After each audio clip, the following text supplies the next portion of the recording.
स्वातंत्र्याच्या काळात टिळक, आंबेडकर, गांधी यांची पत्रकारिता सोडली तर इतर पत्र सगळी इंग्रजांना धार्जिणी होती. त्या काळातले जे लेखक आहेत मोठे, त्यांची मानसिकता काय होती? एक साधा प्रश्न आहे. एकाही मराठी लेखकाला गांधीजींचं चरित्र लिहावं असं का नाही वाटलं? रोमारोला नावाचा नोबेल पारितोषिक विजेता फ्रान्सचा, त्यांनी गांधींचं बृहत चरित्र लिहिलं तरी सुद्धा आमच्या इथल्या लेखकांना लिहावं असं वाटलं नाही. का नाही वाटलं? खांडेकरांनी लिहावं असं वाटलं. का नाही वाटलं पोहाळ्यांना? का नाही वाटलं माडखोलकरांना? का नाही वाटलं आत्र्यांना, नासी फडक्यांना? कुसुमाग्रजांसारखे कवी होते, त्यांनाही नाही वाटलं.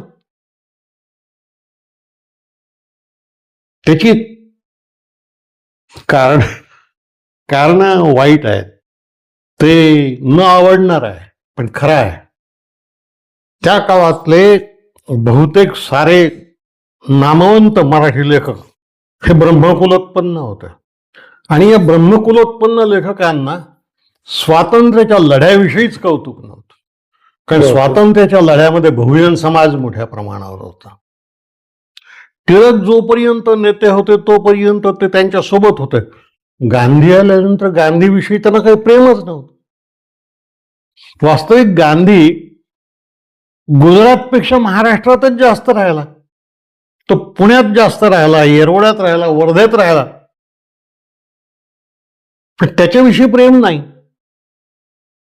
कोणी नेहरूंवर चरित्र लिहिलं नाही, वल्लभभाईंवर लिहिलं नाही. का नसेल लिहिलं?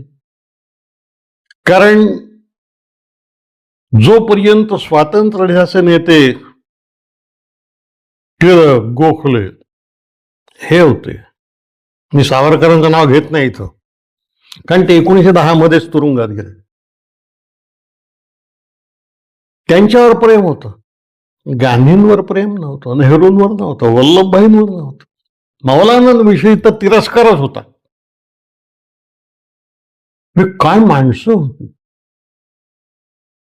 या लढ्यामध्ये भाग घेणारे आणि या लढ्याचं नेतृत्व करणारे जे लेखक होते त्यामध्ये विनोबा होते, साने गुरुजी होते. यांना साहित्य संमेलनाचं अध्यक्ष आम्ही केलं नाही, सावरकरांना केलं. या देशाचा खरा इतिहास ज्यांनी लिहायला हवा होता आणि जे लिहू शकत होते त्यांनी लिहिला नाही. ज्या जावडेकर वगैरेंनी ते लिहिलं त्यांचं लिखाण पुढे येऊ दिलं नाही. साने गुरुजींना आणि विनोबांना त्यांनी लेखकही मानलं नाही. अरे ज्यांच्या लिखाणाचं साऱ्या जगानं कौतुक केलं त्यांचं चरित्र यांना लिहावं असं वाटलं नाही, की त्यांना सन्मान द्यावा असं वाटलं नाही. का झालं असं? याचं कारण आम्हा लोकांची मानसिकता हे आहे. आम्ही सत्य सांगितलं नाही. सावरकर आणि 1925 साली जन्माला आलेला संघ यामध्ये तत्कालीन लेखकांची आणि विचारवंतांची बुद्धिमत्ता विभागली गेली होती. त्यामुळे त्यांनी स्वातंत्र्याच्या लढ्याविषयी सुद्धा फारसं आस्थेने कधी लिहिलं नाही. जगाच्या इतिहासात झाला नसेल एवढा मोठा लोकसंघर्ष गांधीच्या नेतृत्वात या देशात झाला. गांधींना जेवढे अनुयायी लाभले तेवढे जगातल्या एकाही नेत्याला तेवढे अनुयायी लाभले नाहीत. आणि तेही तो धर्मसंस्थापक नव्हता, राजा नव्हता, सेनापती नव्हता, काही नसताना एक निशस्त्र माणूस होता. त्याच्या कुटुंबाला राजकीय परंपराही नव्हती. त्याच्या मागे एवढा देश गेला ना, नुसता देश गेला नाही, जग गेला. मधुलिमा यांचा प्रसंग एक असा आहे. गांधीजींचा खून झाला त्या दिवशी मोधुलिमय स्कॅन्डिनेव्हियन देशामध्ये फिरत होते. ते एका संध्याकाळी जेव्हा दुसऱ्या संध्याकाळी ते बाजारातून फिरत असताना एक माणूस आला त्या स्कॅन्डिनेव्हियन देशातला, आणि त्यांनी त्याला विचारलं की आर यू इंडियन? तो लिमय म्हणाले हो. तर तो यांना म्हणाला, लिमयांना, why did you kill our Gandhi? बापरे. हे लिमयन लिहिलंय. म्हणजे गांधी जेव्हा जगाचा होता तेव्हा मराठी लेखकांचा नव्हता. हे आपलं दुर्दैव आहे, आपल्या वाङ्मयाचं दुर्दैव. कसली वाङ्मयीन संस्कृती आपली. ज्यांना सांगता येत होतं ते सांगत नव्हते, आणि जे बिचारे करत होते त्यांच्यावर वाचा नव्हते, त्यांच्यावर लेखणी नव्हते. तुम्ही स्वातंत्र्य संग्राम सैनिकांच्या नावाच्या याद्या वाचा ना. बहुजन समाजातले गरीब, दरिद्री, शेतकरी, ग्रामीण असे लोक आहेत. गांधीविषयी महाराष्ट्रानं जितकं वाईट लिहिलंय तितकं कोणाचाही विषय लिहिला नाही. जगानं गांधीचा गौरव केला. आम्ही गांधीला नोबेल पारितोषिक देऊ शकलो नाही याचा पश्चाताप अजूनही नोबेल कमिटी करते. आम्ही त्यांची उपेक्षाच केली. त्यांचा खून करणाऱ्याची आता देवळ बांधतायत. मला ज्या पुण्यात टिळक जन्माला आले, आगरकर जन्माला आले, त्यात गोडसे कसा जन्माला आला याचं आश्चर्यच वाटतं. एक गोष्ट सारखी जाणव की या देशाच्या स्वातंत्र्य लढ्याच्या संदर्भामध्ये, एकात्मतेच्या संदर्भामध्ये, या देशाच्या राष्ट्रीय नेतृत्वाच्या संदर्भामध्ये सगळ्यात मोठी कृतघ्नता जर कुठे झाली असेल तर ती महाराष्ट्रात झाली. आणि ते पाप भोगतो आता आपण. एका मराठी माणसानं गांधीचा खूनच केला ना, आणि तुम्ही म्हणता तसं आता त्याची देवळं बांधतायत. त्याला महात्मा पंडित. तुम्हाला माहित आहे की पंडित हा जो शब्द आहे हा नेहरूंना अजिबात आवडत नव्हता. त्यांनी आपल्या सगळ्या जवळच्या लोकांना सांगितलं की पंडित म्हणायचं नाही. का? तर ते म्हणाले पंडित या शब्दाला जसा ज्ञानाचा स्पर्श आहे तसा जातीचा स्पर्श आहे. हो. तेव्हा नेहरूंनी कधीही आपलं नाव लिहिताना जवाहरलाल नेहरू एवढंच लिहिलं, कधीही पंडित लिहिलं नाही वापरलं. आणि नेहरूंचा जो पत्रव्यवहार आहे त्यात सुद्धा जवाहरलाल असंच नाव आहे. वल्लभभाईंचा आणि नेहरूंचा जो पत्रव्यवहार आहे तो 2 खंडात आहे. यांच्या पत्रामध्ये माय डिअर सरदार, त्याच्या पत्रामध्ये, सरदारांच्या पत्रामध्ये माय डिअर जवाहर. उंच माणसं समजायला आपणही उंच व्हावं लागत असते. बरोबर. आम्ही आमच्या जातीच्या वर उठलो नाही, आमच्या हितसंबंधाच्या वर उठलो नाही. या गोष्टीचा पश्चाताप करावा तेवढा थोडा आहे. नाही, पण ही अशी परिस्थिती आहे, म्हणजे खरोखर हे लक्षात नाही आला. आता तुम्ही जेव्हा सांगता तेव्हा लक्षात येतं की कशा प्रकारचा कृतज्ञपणा केला गेला आपल्या इथल्या साहित्यकारांकडून, बाकीच्या लोकांकडून. तरी महाराष्ट्र पुरोगामी होता कधी काळी असं म्हणतात. कसं काय होता? खरंच होता महाराष्ट्र पुरोगामी? महाराष्ट्र पुरोगामी होता त्या काळात ज्या काळात संतांची मानली गेली होती. संतांनी महाराष्ट्रातल्या जनतेला अंधश्रद्धेपासून दूर व्हायला सांगितलं. हे ज्ञानेश्वरांपासून सुरू झालं, ते तुकारामापर्यंत सांगितलं. तुकारामांनी तर अंधश्रद्धा बाळगणाऱ्यांना इतक्या वाईट शब्दाची आई बहिणीवरून शिवे दिले आहेत. मी तुम्हाला एक साधं उदाहरण सांगतो. श्रीमानंद बुवाचं द सेकंड सेक्स पुस्तक प्रसिद्ध आहे जगात. ते स्त्रीमुक्तीचं बायबल मानतात. मी संत चोखोबाच्या बायकोचे अभंग वाचले तेव्हा माझ्या लक्षात आलं की अरे चोखोबाची बायको तर या श्रीमंत बुवाच्या फार पुढे आहे. बापरे. हो, म्हणजे ज्या विषयाला श्रीमंत बुवा हात लावत नाही ते विषय तिने हाताळलेत. अरे विटाळ विटाळ काय म्हणता, या विटाळानं तुम्हाला जन्म दिलाय, असं तिने पुरुषांना सुनावलाय. त्या काळात पुरोगामी होतो आपण. पण संतांची मर्यादा अशी की त्यांना राजकारणात वजन नव्हतं. ते अध्यात्माच्या क्षेत्रामध्ये समता आणू शकले, राजकारणात नाही जमलं त्यांना. कारण राजकारण त्यांच्या काळामध्ये मोगलांचं राज्य होतं. ज्ञानेश्वर जेव्हा आला तेव्हा खिलजी होता. पुढे मोगलांचं राज्य जाऊन इंग्रजांचं राज्य आलं. आपल्या लोकांना एक साधी साधी गोष्ट सांगता, आपल्या लोकांना हे सुद्धा माहीत नाहीये की उमर खय्याम रुबाया लिहिणारा आणि ज्ञानेश्वर हे समकालीन आहे. ओहो.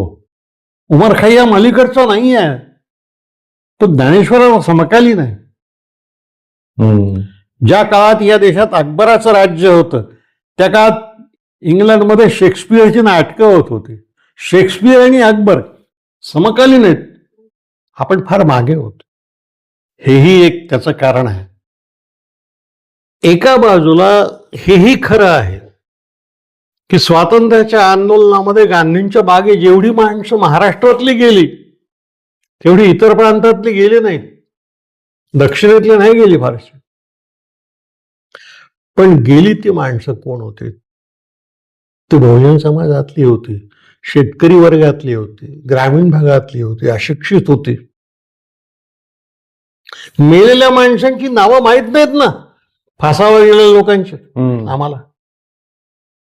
भाषणं देणाऱ्यांची नावं माहिती आहेत आणि कथा त्यांच्यावर लिहिल्या गेल्या, कविता त्यांच्यावर लिहिल्या गेल्या. लताबाई आणि आशाबाई सावरकरांच्याच कविता म्हणत होते.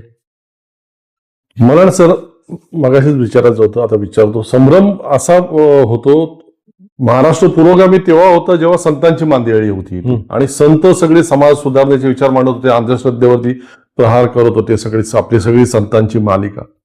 मग आता आजच्या काळामध्ये संतांना, त्या सगळ्या आपल्या समाज सुधारक संतांना ते सनातन धर्माचेच प्रचारक होते अशा प्रकारे सगळं भासवलं जातं आणि तोच आपला धर्म आहे, सनातन धर्म तोच आपला खरा धर्म आहे वगैरे हे जे भासवलं जातं, याच्यामध्ये नेमकी तफावत काय आहे? सनातन ही एक अत्यंत खोटी गोष्ट आहे. सनातन काहीही नसतं. सनातन या शब्दाचा अर्थ जे पूर्वी होतं, आज आहे आणि पुढेही राहणार आहे ते. यात काहीच बसत नाही ना. धर्मांच्या जन्मतारखा सांगता येतात ना. इस्लामची जन्मतारीख 612, ख्रिश्चन धर्माची जन्मतारीख 1 जानेवारी. ऋग्वेदाच्या पहिल्या मंडलाचा किंवा पहिल्या रुचेचा गुरु जो आहे त्याचं नाव सापडलं, तर याची जन्मतारीख, ज्याची जन्मतारीख सांगता येते तो सनातन कसा असेल? बरोबर. हा, ते कसं आहे, आपल्या धर्मांची ही एक लबाडी आहे. आपला धर्म फार प्राचीन होता हे सांगण्याची सवय सगळ्या धर्मांना आहे. लोकांना आवडणार नाही मी सांगतो तर. आपल्या देशातली अवतार कल्पना जी आहे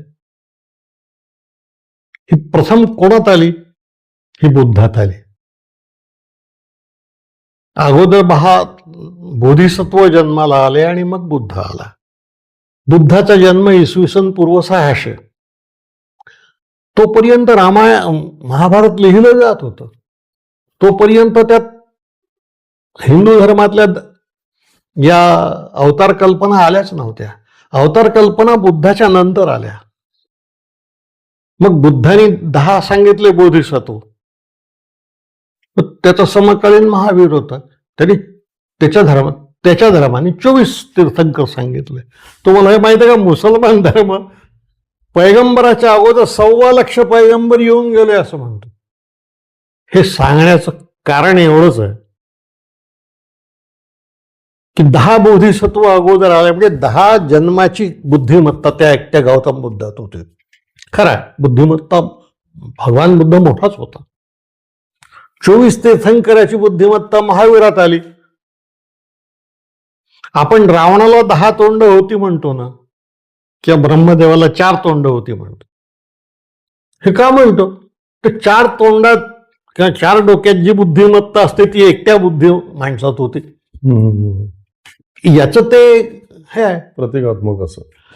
मग तुमचे 10, त्यांचे 24, तर आमचे 10, असं मग महाभारतामध्ये मागाहून आलं.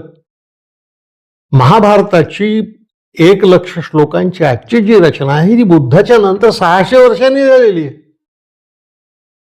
तर मग आता याच्यावरही जर मात करायची असेल, हे आम्ही सनातन होतो असं सांग, हा खरं म्हणजे जोक आहे, हा विनोद आहे. आणि याला विनोद म्हणूनच पाहिलं पाहिजे. म्हणजे तोही विनोद पु ल देशपांड्यांचा नाही, जॉनी वॉकरचाच आहे. कसं आहे, महाराष्ट्रामधल्या पुरोगामी चळवळीचा आरंभ जो आहे तो बाळशास्त्री जांभेकरांपासून झाला. दर्पणकार, मग ज्योतिबा येतात, सावित्रीबाई येते, चिपळूणकर येतात, त्यानंतर आगरकर येतात. मग 1885 मध्ये काँग्रेसची स्थापनाच होते. मग हा देश एका बाजूला सामाजिक दृष्ट्या जागा होतो, दुसऱ्या बाजूला राजकीय दृष्ट्या जागा होतो. झालं कसं आहे, तुम्ही आता जे म्हणाल की हे सनातन वगैरे म्हणतात, त्याचं कारण असं आहे की हे सत्य सांगत नाहीत, हे प्रचार सांगतात. आणि प्रचार आणि सत्य ह्यातलं वेगळेपण आपण लक्षात घेतलं पाहिजे. दुर्दैव असं आहे की शिक्षणाचा प्रसार कमी, अंधश्रद्धेचा पगडा जास्त, तो प्रचार प्रभावी होतो. ते एक प्लेटोचं वाक्य आहे. तो असं म्हणाला, माणूस एकटा असला की बुद्धीने विचार करतो, तो गर्दीत गेला की त्या झुंडीच्या मनाचा भाग होतो. झुंड कधीही बुद्धीने विचार करत नाही. पुढे एक वाईट वाक्य तो असं म्हणाला, ज्यांची झुंड मोठी त्यांचं लोकशाहीत राज्य येते. पण ते खरंच ठरताना बघितलं ना आपण आपल्या देशात. ते आता आपण पाहतो आहोत. पण हे कसं आहे, खरं बोलायला फार किंमत मोजावी लागते. तो एखादा सॉक्रेटिस मोजतो, एखादा गांधी मोजतो. आपण फार दुबळे लोक आहोत.